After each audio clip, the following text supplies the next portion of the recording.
मां के कदमों की जन्नत एक छोटे से गांव में हरे भरे खेतों के बीच एक साधारण लेकिन दिल को सुकून देने वाला घर बना था। यह घर मिट्टी से तैयार किया गया था और इसके अंदर एक छोटी सी मस्जिद भी थी। इस मस्जिद में 7 चटाइयां बिछाई गई थीं, जिन्हें एक पिता ने अपने 7 बेटों के लिए खास तौर पर बनाया था।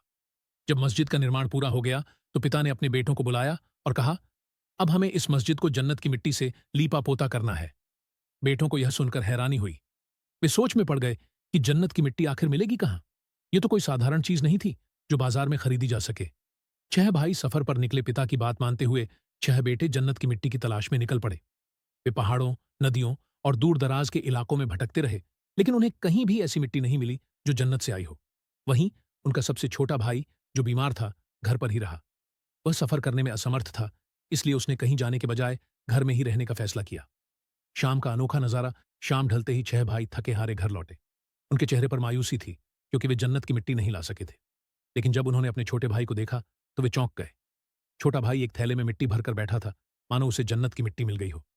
ये देखकर पिता ने उत्सुकता से पूछा, बेटा, तुम तो घर पर ही थे, फिर ये मिट्टी कहां से ले आए? छोटे बेटे का जवाब छोटे बेटे ने मुस्कुराकर जवाब दिया, अब्बा, मैं पूरे दिन अम्मी के साथ रहा। जहां जहां उन्होंने अपने कदम रखे, मैंने वहीं से मिट्टी इकट्ठी कर ली।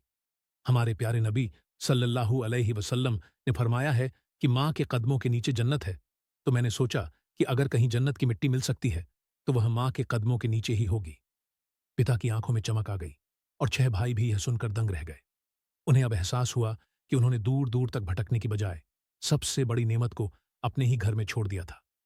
मां, सबक इस कहानी से हमें यह सीख मिलती है कि मां की अहमियत किसी खजाने से कम नहीं होती।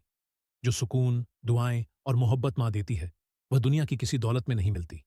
मां के कदमों में ही जन्नत बसती है और उनकी सेवा ही सबसे बड़ी इबादत है। अगर हम सच में जन्नत की मिट्टी की तलाश में हैं, तो हमें कहीं दूर जाने की जरूरत नहीं, बस अपनी मां की कद्र करनी होगी, उनकी सेवा करनी होगी और उनके कदमों के निशान को अपनी जिंदगी का रास्ता बनाना होगा।